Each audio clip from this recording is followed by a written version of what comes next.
நோற்று சுவர்க்கம் புகுகின்ற அம்மனாய் நோற்று சுவர்க்கம்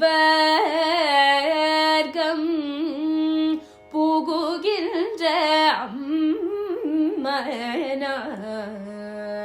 மாற்றமும் தாராரோ வாசல் திறவாதார்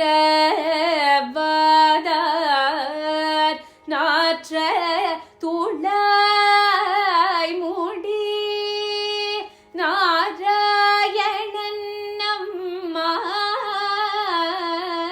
போற்ற பறை தரும் புண்ணிய நாள் பண்டோரு நாள் கூற்றத்தின் வாய் வீழ்ந்த கும்பகரணனும்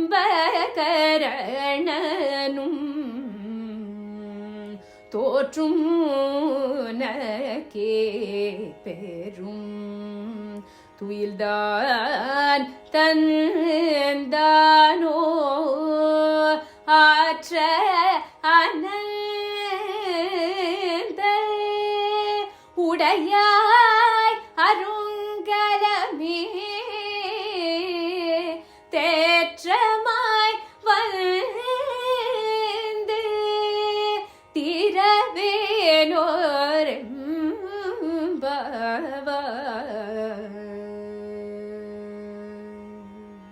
பகவான் எடுத்த அனைத்து அவதாரங்களுமே நம்மை ரட்சிப்பதற்காக. ஆனாலும் எல்லா அவதாரத்திலும் கிருஷ்ணாவதாரம் ஒரு தனி சிறப்பு அப்படின்னு சொல்லலாம். எதனால் கிருஷ்ணனுக்கு தனி சிறப்பு? சாரதியாக வந்ததாலா, கீதாச்சாரியனாக கீதையை உபதேசித்ததனாலா, திரௌபதிக்கு புடவை ஈந்ததனாலா, அவனுடைய பால்ய சேஷ்டிதங்களாலா, யசோதைக்கு கட்டுப்பட்டதாலா? கிருஷ்ண அனுபவத்தை சொல்லிக்கொண்டே இருக்கலாம் நம்மாழ்வார் சொன்ன மாதிரி. இதெல்லாம் மேலாக ஒரு கிருஷ்ணனுடைய தோற்றமே ஒரு தனி அழகு, மனதை கொள்ளை கொள்ளது. நம்ம ஆத்மாவை ஈர்க்கக்கூடியது அவனுடைய தோற்றம். கிருஷ்ணனை பார்த்து மயங்காதவர்கள் யார் சொல்லுங்க? அத்தனை பேரும் மயங்குவா. கோபிகைகளும் மயங்கினார்கள். ஆனா கிருஷ்ணனானவன் ஒருத்திக்கிட்ட மயங்கினான். அப்படி கிருஷ்ணனால மயங்கப்பட்ட ஒருத்தியானவள் உள்ள தூங்குறா, நப்பின்னை. அப்பேற்பட்ட நப்பின்னையை எழுப்புவதற்காக ஆண்டாள் பாடும் பாசுரமானது நோற்று சுவர்க்கம் புகுகின்ற அம்மனாய் மாற்றமும் தாராரோ வாசல் திறவாதார். கிருஷ்ணனுடைய அண்டை வீட்டில் இருப்பவள் நோற்று சுவர்க்கம். கிருஷ்ணனை நினைத்த மாத்திரத்தெல்லாம் அனுபவிக்க கூடியவள் அவள். அப்பேற்பட்ட ஒரு மகிமை பொருந்தியவள் அவள். அப்பேற்பட்ட மகிமை பொருந்தியவளை எழுப்புகிறார்கள் இவர்கள். சொர்க்கம், அவளுக்கு ஒரு தனி சொர்க்கம். அவளுடைய சொர்க்கம் என்ன அப்படின்னா, ராமாயணத்தில் சொன்ன மாதிரி அயோத்தியை விட்டு நீங்கும் போது ராமன் சீதையை பார்த்து, சொர்க்கமாக அயோத்தியில் இருக்கலாம், உன்னை கைகையை கானகம் ஏக சொல்லவில்லை, என் கூட வர வேண்டாம் அப்படின்றார். அப்ப சீதை சொல்றா, ராமா, உன் கூட வாழறது தான் சொர்க்கம், உன்னை பிரிந்திருப்பது நரகம் அப்படின்னு பிராட்டி சொல்றா. எஸ் துவயா சகச ஸ்வர்கோ நரகோ எஸ் துவயாவினா ராமா.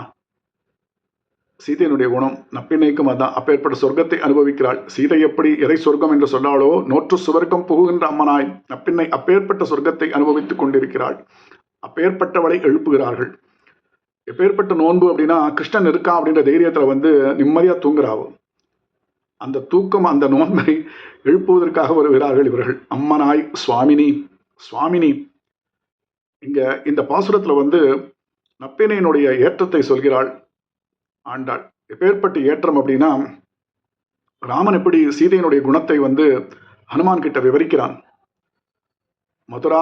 மதுராலாவா கிமாக மம பாமினி மத் வினீனாம் வராரோஹோ ஹனுமத் கதையஸ்வமே. ஹனுமானே, சீதை எப்படிப்பட்டவள் தெரியுமா? இனிமையானவள், இனிய பேச்சை உடையவள், என்னை விட்டு பிரியாதவள், உத்தம ஸ்திரீ, எனக்கு பிரியையானவள். அப்பேற்பட்ட சீதை என்ன சொன்னா அப்படின்னு லங்கையிலேருந்து வந்த ஹனுமான் கிட்ட ராமன் கேட்கிறார். சீதை என்ன சொன்னான்னு சொல்லல, அவருடைய குணங்களை எல்லாம் விவரித்து கேட்கிறான் ராமன். சீதையினுடைய குணங்கள் அத்தனையும் ஹனுமான் கிட்ட சொல்லி அப்பேற்பட்டவள் அவள் என்ன சொன்னான், இங்க இருக்குவாள் அப்படின்னு சொன்னான். அப்பேற்பட்ட நீ அதே மாதிரி அப்பேற்பட்ட பாக்கியத்தை உடைய நீ உள்ள தூங்கிட்டு இருக்க பின்னை. சரி தூங்கும்போது கண்ணை தான் மூடின்னு இருக்க, காதையானா எங்களுக்கு கொடுக்கலாம் இல்லை, நாங்கள் இங்கே வெளியில் வந்து பாசுரம் பாடுறோம், அதை கேட்டு நீ எழுந்துக்கலாம், அதையும் காதையும் மூடின்னு இருக்கியா? சரி மாற்றமும் தாராரோ வான்னு சொல்லு, இல்லை கோபமாக போங்கன்னு சொல்லு, ஒரு வார்த்தையான பேசு, அது எங்களுக்கு போரும். ஒரு வார்த்தை சொன்னாலே போதும். மாற்றமும் தாராரோ வாசல் திறவாதார் நாட்ட துழாய்முடி நாராயணன். நாராயணன் எப்படின்னா தோமாலை சாத்தின்னு இருக்கான்.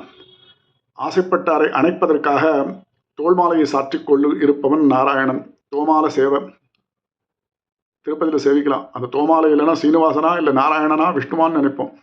அந்த தோமாலையோடு சேவிக்கும் போது நமக்கு சீனிவாசனுடைய அந்த அருமையான ஒரு தரிசனம். தோமால சேவன் அப்பேற்பட்ட தோல் மாலை நாற்ற துழாய்முடி அந்த துளசி மாலையை சாத்தி கொண்டிருப்ப நம்மால் போற்றத்தர பறைதரும் புண்ணிய நாள். எப்பேற்பட்டவன் அப்படின்னா ஆழ்வார்கள் சொன்ன மாதிரி நான் உன்னையன்று இல்லேன் நாரணனே நீ என்னையன்று இல்லை அப்படின்னு நான் உன்னை விட்டு இல்லை, நீ என்னை விட்டும் இல்லை. அப்பேற்பட்ட ஒரு தொடர்பு. காராயண காளனன் மேனியன் நாராயணன். நாராயண சப்தத்துக்கு இங்கே அர்த்தம் சொல்கிறா ஆண்டாள்.